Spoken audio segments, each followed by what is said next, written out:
Numinous Podcast with Carmen Spaniola.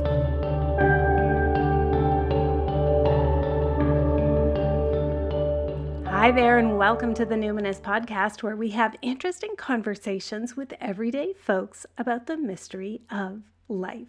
I'm your host, Carmen Spaniola, joining you from the lands of the Lekwungen-speaking peoples, the Songhees and the Esquimalt First Nations, recently known as Victoria, BC, Canada. March 30th, 2024. That is the 10th anniversary of the Numinous Podcast, my friends. And after a decade of this gig, I'll tell you what remains elusive. A good way to sort episodes by theme so people can listen to all the episodes I've made on a specific topic. So for you, my friends, in anticipation of the 10th anniversary, I have sifted through the archive and organized everything into playlists in chronological order. So I don't know when you joined this numinous journey, but if it wasn't 10 years ago, you missed some stuff, and maybe some really good stuff, because, I am often a few years ahead of the curve and talking about stuff before it hits mainstream. Like Collapse, season 1, my friends. Communism, that takes me back. That's 2014 as well. This idea there's no such thing as safe spaces. Oh, that's 2017, folks. Cults, that's so 2018. I'm not trying to be braggadocious. I'm just saying, people will say to me, oh, I listened to your episode on attachment. And I'm like, oh, really? Which one? There's literally 39 episodes where I talk about attachment. Or people will say, oh, you know who you should have on? You should have Bethany Webster on, or Layla Saad, or Tokopa Turner, or Layla Fayali, or Sharon Blackie. And it's yeah, I know. That's 2015, 2017, 2018, 2022. I know, my friends.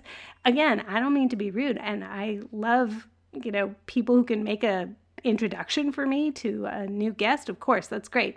But I just haven't seen a technology that makes it easy for people to sort of go through an archive of a particular podcast. And sort for the particular topic you want. So if you know of this marvelous technology, please share it with me. And now you can do just that directly using my new podcast inbox. Yes, that's right. You can now leave me a voice message or a quick note to respond directly to an episode. You can give me feedback, just spoken word, talk to me right after you listen to an episode. I'll put the link in the show notes. So if you know the name of some wonderful app that sorts podcast episodes by theme, please tell me. If it exists, I will feel very old that I didn't know about it, but I will also be very grateful to know about it. In the meantime, these playlists exist in the show notes of this episode.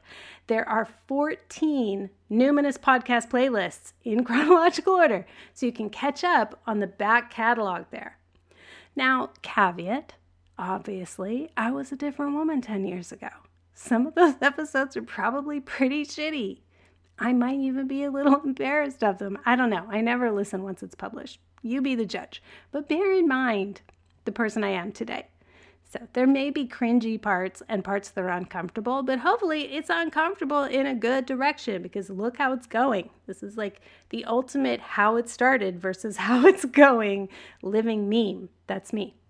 So what are the categories? I'm glad you asked. Let me tell you.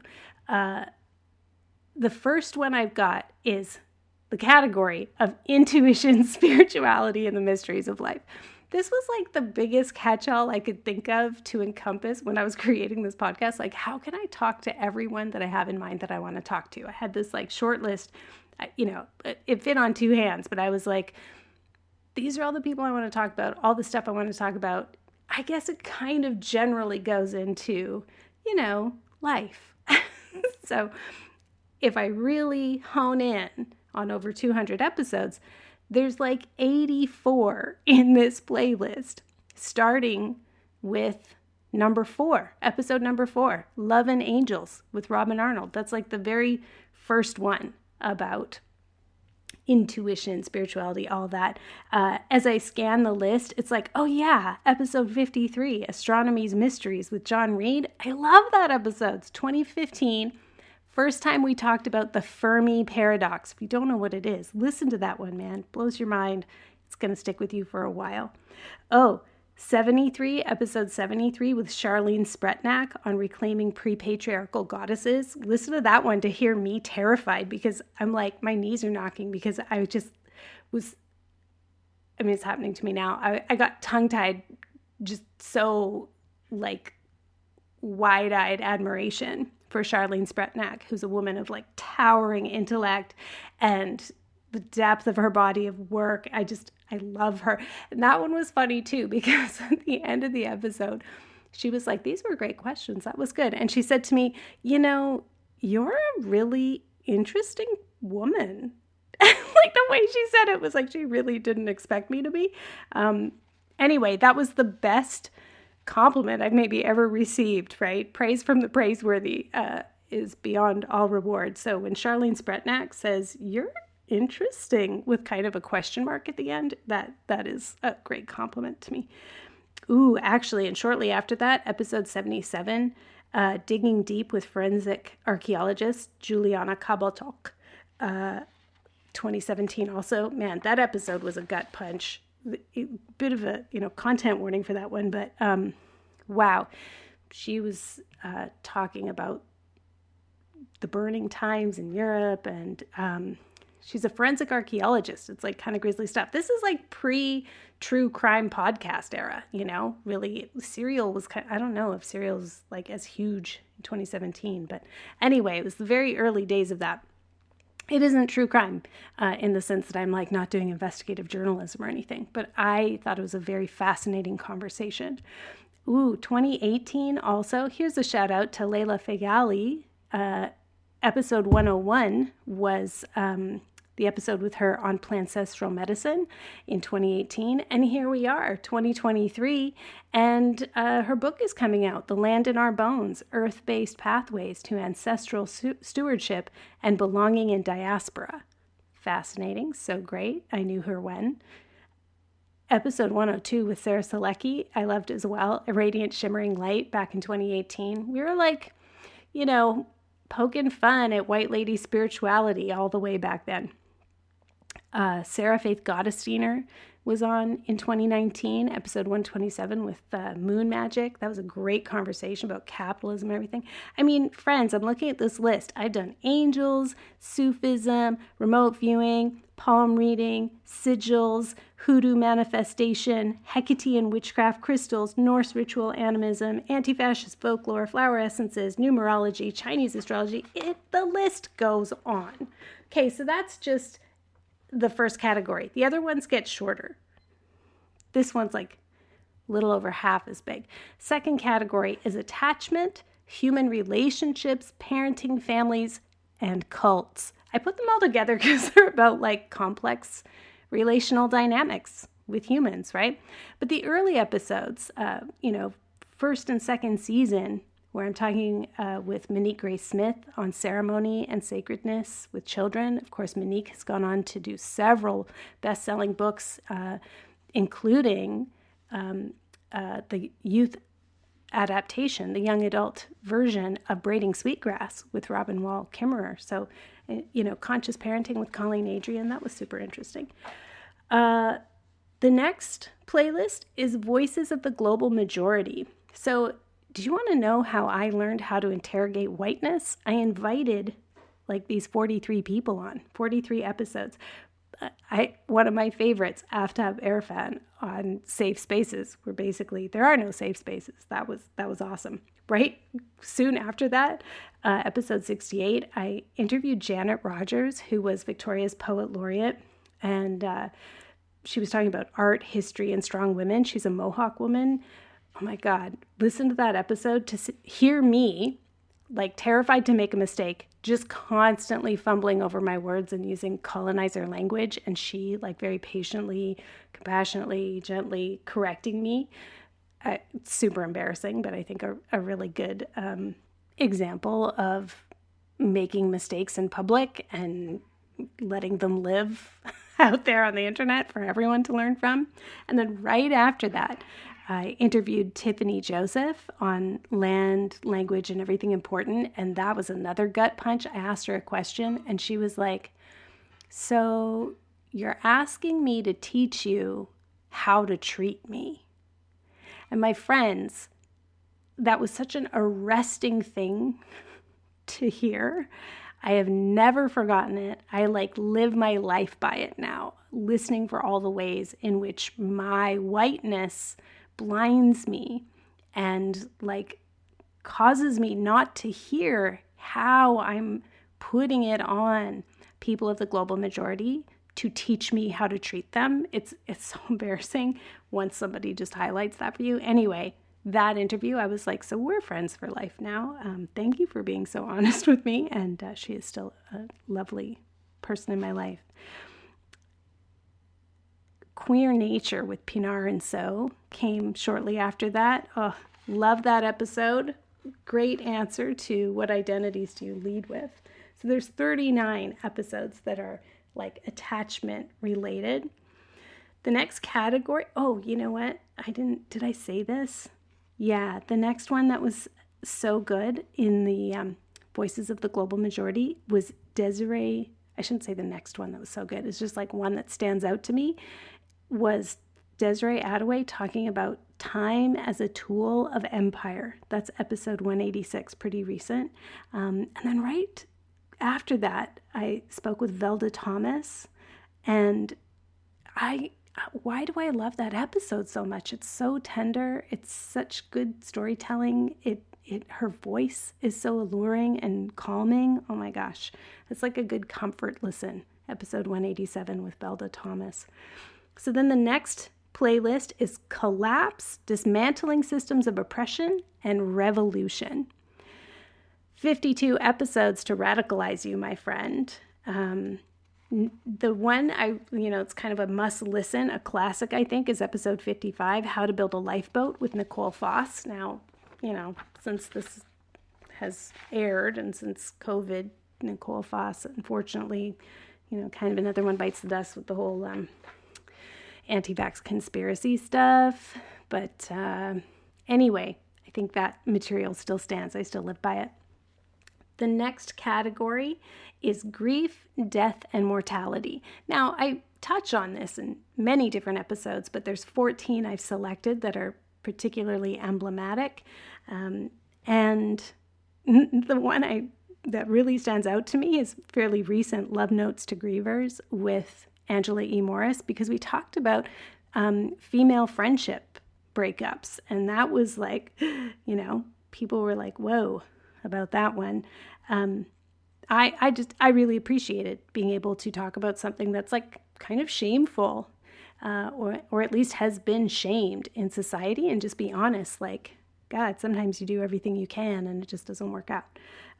Sometimes you just can't get heard, or people are really committed to not hearing you, or you're just in very different places. And, we both had gone through it, and it was nice to find somebody who's a kindred spirit that we could be honest with each other and share that with everyone.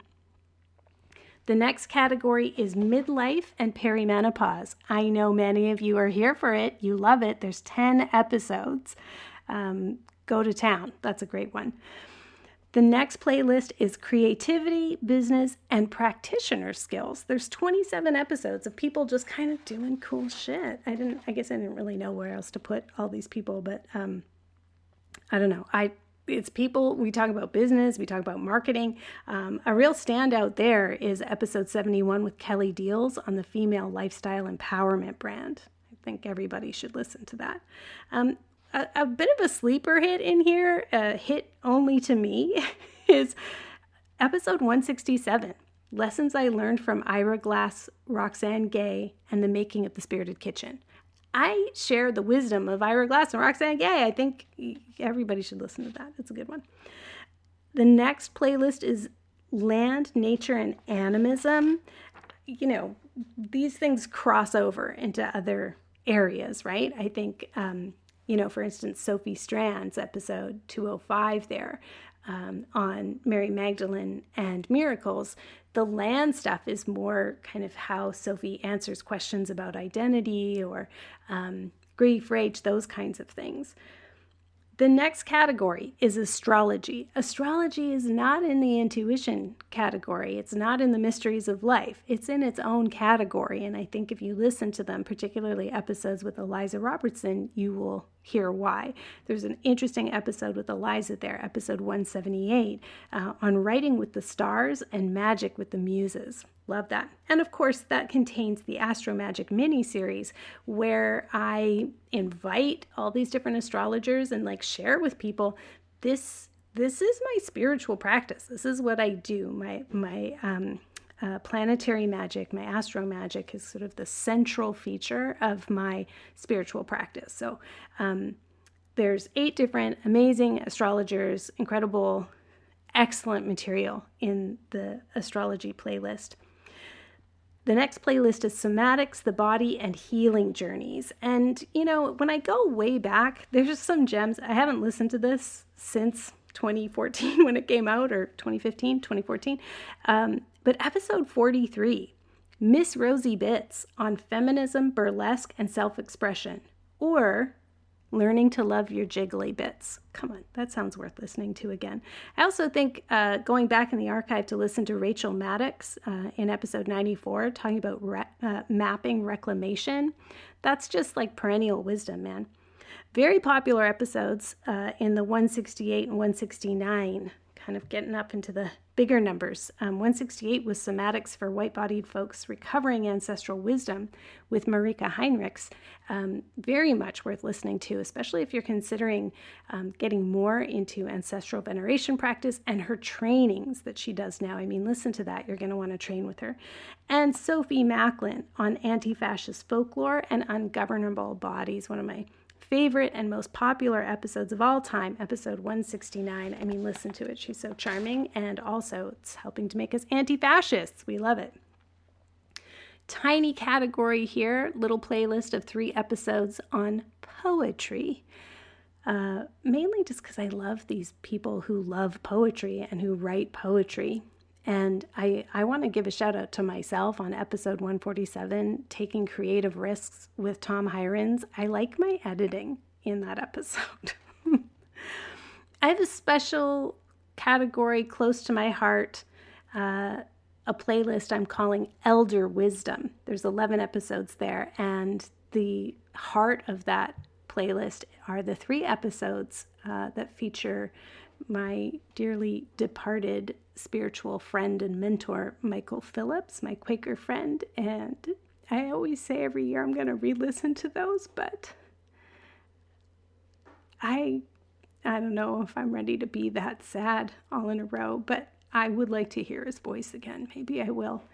Anyway, I think that's a good one. If you just want to have elders around you, if you want to hear the sound of older folks giving you wisdom, that'll be a nice playlist. Maybe that's a good comfort listen as you're falling asleep at night.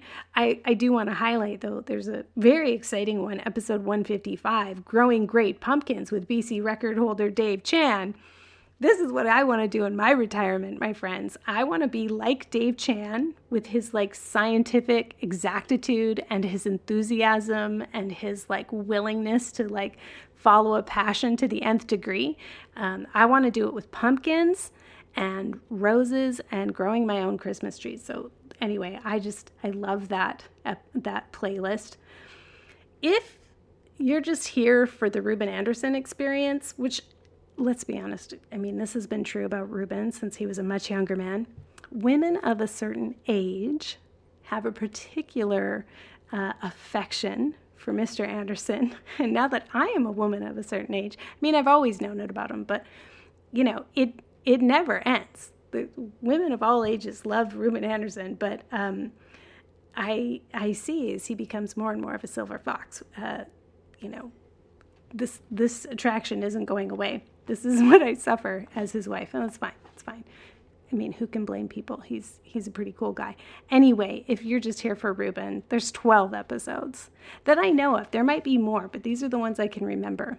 12 episodes where there's like either me and Ruben talking, like episode 50 was a big episode where we talked about badass backyard spirituality. Ruben interviewed me. 50 seemed like a big milestone episode at the time. One I really like too is the Eclipse, the Gleaners, and Ruben and I. It's just us in the kitchen being really pensive. Then there's the Rubenations where he comes on in the end and I say, what did you think of that episode, Ruben? And he, just has deep thoughts about it. If you want just me talking, that's the last category. The last category is just me talking. And there's 20 episodes in there. And sometimes it's that I'm listening or I'm answering listener questions. Sometimes it's that I recorded myself giving a talk at an event. Sometimes it's I taught a class in the Numinous Network and I posted that. A few times I've done something that was like specifically a podcast episode, like the Astro Magic mini-series. I have a special relationship with the planet Mars. I was born on a Tuesday. I'm also a Scorpio. So, and the person that I wanted to talk about it, there's a few people and they couldn't make it. So I just did it myself. And, but other than that, it's usually me teaching something. It's usually something I ripped from like some other context and I'm just dropping it in the podcast so you can hear what I'm like in different contexts. So those are the playlists, my friend. I mean, if you're still listening now, you are hardcore. And I know there are some hardcore people that have listened to this episode from the very beginning and they haven't missed an episode. So this was, not that useful for them. But I also know there are a lot of people who kind of discovered me in the last few years, and I would encourage you to go to the back list. There's a lot of very amazing people back there. If all goes well and Mercury doesn't have their way with me too badly in the next couple weeks, I will publish one more episode of the podcast before the end of 2023. That's the plan. Hopefully everything goes smoothly with my guest. But in the meantime, I hope you find these playlists helpful and maybe you find a hidden gem in the archive. And again, if you'd like to tell me your thoughts on an episode that you listened to, even if it's like from 2014, especially if it's 2014, because I haven't listened to it for a while, tell me, what did you think? You can go to the URL castfeedback.com/Numinous Podcast. I'm just going to put that link in the show notes, so don't worry too much about it, but I don't know, I guess just to know what it is. Cast feedback, so cast like podcast, castfeedback.com/Numinous Podcast. You'll find it in the show notes. I hope you have a wonderful winter season. I hope I see you in the Numinous Network for some Yuletide ritual and folk magic. I will be back in February after my annual hibernation. I also have to submit the manuscript for my next book, which is coming out in early 2025. But when I come back in early 2024, I'll be sharing more information on my upcoming trainings, because next spring I'm offering 2 small group cohorts of level 1 multidisciplinary facilitation and 1 single cohort of level 2 meta skills for trauma-sensitive care. You can sign up for my newsletter to get more details about that when I announce it in the spring. Sign up at my website at carmenspagnola.com. CarmenSpagnola. Until next time, take care.